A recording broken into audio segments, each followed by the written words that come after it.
Hey there, it's Tony from Build and Grow 21. This is a channel where I try to learn, practice, teach, and share with you. Little bit of more inspiration for why after a day of work I need to come back here and share with what's going on. Well, one is I need to document it. If you've been tracking any of these videos since the spring, the backyard here was reset a bit with a number of additions I have to come in and clean out here this evening. This is not one of them. Here we go. Down here, yeah. And I'm pretty sure that's what I got growing here is. Let's take a look at the tag. Right? This is a red currant. I was going to call it something else, but this is a Junker Vantet's red currant, so take some time, get going. I'll show you what time does in the backyard. The marigold here, but I have another red currant I have to come and clean out, and this one might be a different type of currant. Let's see here. Yeah, got a different colored tag. So started this because either I needed to reset my backyard or I need to have nothing going on right now. So a couple of red currants, brand new this year. Got a filbert tree coming along here. The peach tree is coming along just fine. All of these from Willis Orchards in Georgia. They, along with ediblelandscaping.com of Afton, Virginia, have basically been responsible for how this backyard has been built and has been producing new blueberries here, because can't just count on these blueberries, which have been here for going on 10 years now. Have to have more. The reason we need to have more is because we keep coming up with ways of making use of them and storing them, along with other things. So this is the newly planted backyard. Several months since probably planted these, reckoning early March. There was a warm spell. That's when these got in. We've had a lot of rain. These ditches on contour have hot out here today, so the AC kicks in. So these ditches of contour have really saved tons of money watering, right? Built up over the years. I don't water any of this back here, except for when it got started. So because you'll see, if I did, I would have hoses out here for drip watering or drip irrigation, but not necessary, even to the point where I've turned in a barren spot here for the last couple of years. It just used to grow comfrey like this, and this year I revamped it. This tree didn't come out, so it's a pomegranate. I'll show you the pomegranate that did come out. And from, again, where there was nothing, it was up to me to reset in light of all the things going on and the amount of fun and exercise to get out here. Got to come in, do some harvesting. You know, that's everything's a bit of work. You got to work at it. I got to do some seed collecting here. That's real nice. These 4 o'clocks are not cheap. This much right here is probably $3 worth of seeds, just like that. Marigold, I'll have seeds by the thousands. I need to come and trim this. So it looks like tonight I'm mostly on weed cleanup and harvesting fruit. So it's already getting late, so I'll be out here with the flashlight late. I never mind night farming, as I call it, because, you know, there's always something to find, especially this time of year, a little past mid-July 2022. Been having a lot of fun, and this, again, just a brand new garden. I never expected things to get big at all. Got some funky looking tomatoes growing this year. They take a while to turn red. Brand new Asian pear tree, doing real well. Did not look like that when it was planted. It was about this high. So it means about right now I need to be trimming it, so I need to make sure I do my pruning. Got a problem with this peach tree. I need to nutrify the soil real quick, or else I've lost this peach tree there. I'll show you what I'm going to do with the comfrey in the pots here in a minute. Blackberries coming along fine. I cut all of this back last year just to get some space in here for more fruit trees. Long-term production. So let's see if I'm missing any. Yeah, the pomegranate. Actually, yeah, here we go. This is pomegranate, right? Because you see the dead one. So that one still may be working. That one over there. But I haven't seen any growth out of it. This one, pretty cool. Pomegranate in Virginia. We'll see. Here at the, what is it, bottom, maybe a zone 7B. And able to pull that off, I think. Let's see. So I'm looking for, I should have 5 new, there it is. It's hidden back here. That's why I have to come in, and this comfrey stuff is great. You see, I just come in and step on it, right? I run the lawnmower over this all the time. This just keeps coming back bigger and bigger, and there's enough of it around that I'm not hurting anything. Bees love and come and get the flowers, and this is all over the place. It's invasive. You got to be careful how it's managed. I dig a lot of it out to replant. But it's a deep root that goes way down. It, you know, looks like your typical rooted plant when it comes out. Okay, but the idea is that it's got very deep tap roots. Normally, you know, you go down about a couple of inches here and you're hitting that lousy clay soil known throughout Virginia, especially here in the northern part of Virginia. So that's not where you're going to grow stuff. This plant has its root. It digs down, okay, past the clay, and it rubs against certain rocks, and those rocks contain different minerals, and they all come up through these big, huge, long leaves, which make excellent compost. And sometimes I just yank them because I'm not going to hurt the plant. Even I pull that much off, this is going to come back bigger than it is now, or than it was a minute ago. And voila, instant compost. So a couple of techniques I'm remembering myself here and teaching by accident. So learn, practice, teach is just like the seeds here. So I don't have to go out and buy new seeds.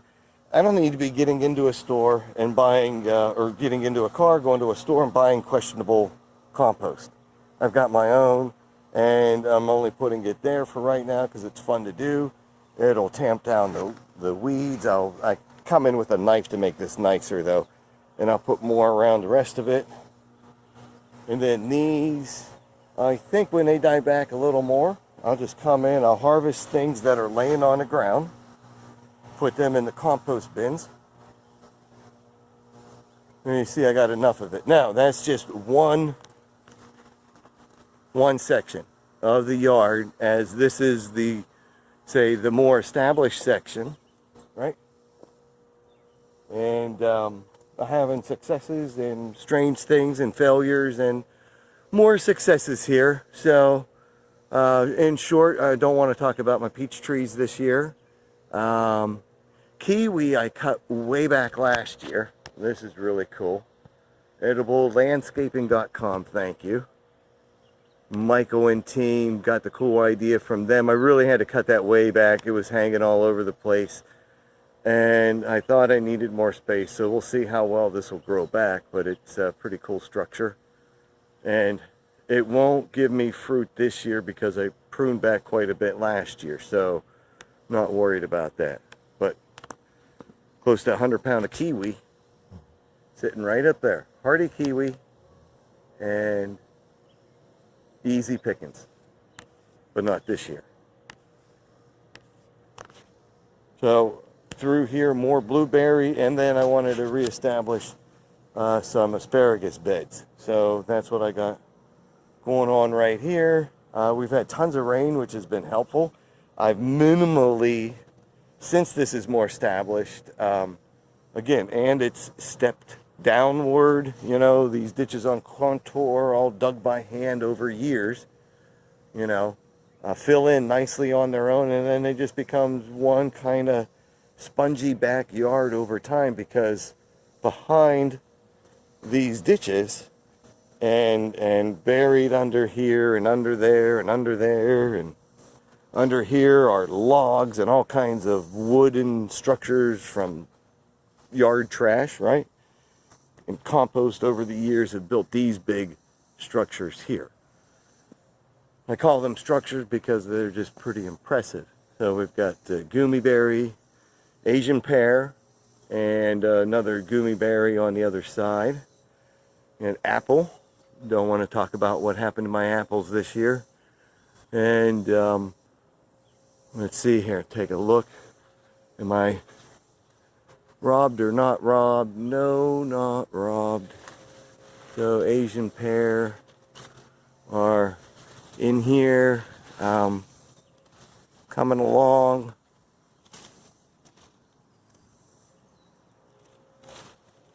They seem to be pretty pest free, and we'll see how many we end up with this year. But squirrels and the birds don't go after them. But again, I don't want to talk about the apple tree or the peaches or the gummy for that matter. And gummy came early, and the birds took them early this year. I got some, my favorite backyard snack. But you see how big this is, right? Again, this is from ediblelandscaping.com. And when I got it, it was a little teeny tiny thing way back when. But the idea of resetting, refixing, readjusting, making use of things around the yard to, one, have fun and grow food. Yeah, the grapes are coming along, but I got different ones popping off. The Japanese beetles aren't much of a problem this year due to some proactiveness on my end, but nope, I speak too soon. All these holes here, and if I went and looked around, I'd probably find a bunch of Japanese beetles. But again, you know, I fight what I feel like, because, you know, I don't want to fight too much and scare off the good things. This was pretty cool. Started growing hot peppers indoor through the cracky hydroponic system back, gosh, December. And this plant just keeps growing and growing. I moved it outside a couple of weeks ago because there were just way too many flowers on there and no more space inside. And again, growing vertically is pretty proven way year after year of getting more food in a small space without trying to spend more. I seem to always add more potatoes as well as sweet potatoes. Potato plants have mostly all died back, and now we've got some sweet potato runners here. So we'll see what happens with this. And that's only part of the potatoes. And I could come back and, you know, show a bit more of the wall of food here, right? Very important addition to this year. Very productive. Tomatoes, potatoes, cucumbers, raspberry, squash, zucchini squash, hot peppers, flowers, and that's not enough for us to even, you know, nibble for a little bit. So it was time to expand and make use of good space. Experimented a lot with indoor winter growing of greens, but I think making a better addition, because all you have to do is take a look at Holland. Just look at Holland, and you need to come to the realization that I can leave my backyard and my front yard and the insides and the outsides up to other people to decide, you know, what's best for me and my environment, living here in the middle of suburbia America, right? Kind of impact does this hurt? Haven't even showed a full complement of stuff, but I think I'll go out and show just to see if there's an introduction. But here we are with quail. And making them comfortable, keeping them comfortable, getting them growing so they can get bigger, right? And as they get bigger and a little older, hopefully eggs will be coming next. And trying to keep within a cycle without having to leave this property requires, well, you know, what you use, you have to make use of again. And without getting too disgusting about it, I just think about how many pounds over the years, okay, just simple little family of 4, how many pounds, how many tons maybe over a period of 13 years have we saved not going into the dump pile. One time in my life I built landfills, not pleasant work at all. I didn't design them, I built them, had to be part of work crews and stuff, and that was not fun. And how we make use of things that are laying around. I probably can't even calculate how many tons of food did not have to go, not just food waste, but garden waste, yard waste. I see the streets littered with garbage bags with leaves and limbs from time to time, and really over 13 years they've all been produced through systems similar to this, because this one wasn't always here and you can't see it very clearly, but it's a 3 separated container type system. I don't have it covered now because we're catching rain. And for the quail you saw inside, again, I can try to do things myself, okay, and wait for success, and no success yet, okay, but the idea is in there someday soon, hopefully, all of this smelly stuff in here with a very simple PVC piping is going to populate with, you see how weird that's growing in there, you got mushrooms and all kind of bleh. But the end result should be food for the quail in the form of black soldier flies. And I could order black soldier flies from Amazon or dried treats or whatever, but you know, got all this back here.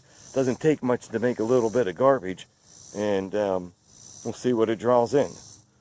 But again, pay attention to the larger scale of things. And again, if it really come down to it, how long would this last if I only had to rely on this? And the answer is not very long, okay? That's not the point. Collectively, if there's several resets of backyards, kitchens, green rooms like you just saw, several all around you, and you talk about it and you share and you document it, you do things like this over time. The only resets you'll have to worry about is when you reset things and they kind of don't work out the way you want to. But again, if there's community around you, you can save a lot of time and effort by, you know, sharing. So there you have it. Little backyard reset update. And what was filmed back in spring, if you go back and look at those and then you see this now, definitely worthwhile. And at worst, maybe I only have 2 trees to replant, possibly 3. No, actually just 2, just a peach and a pomegranate, because I know I can pull it off. Now again, challenge is, you know, it would be better if I could figure out how to make it all critter proof and bothersome proof. And you go back in the videos again and you'll see that there are 2 big buck, you know, and here I'm in the middle of suburbia. I'm not, you know, in the country at all today, but right there 2 big buckets, but they were on the other side of the garden eating a comfrey, and I really didn't care about that, but they did strip my peach trees in the front too. So you gotta do it maybe more than what's needed, because there will be sharing that's necessary. Right now, I'll share with the critters in the backyard, and we'll see how much more gets done over the years, how these other trees produce, and if I can reach a level where, you know, the critters get their fair share and I get my fair share. Think about it yourself. And, you know, again, as I said way back in November, you know, plan to reset your own table, your own yards before somebody does it for you.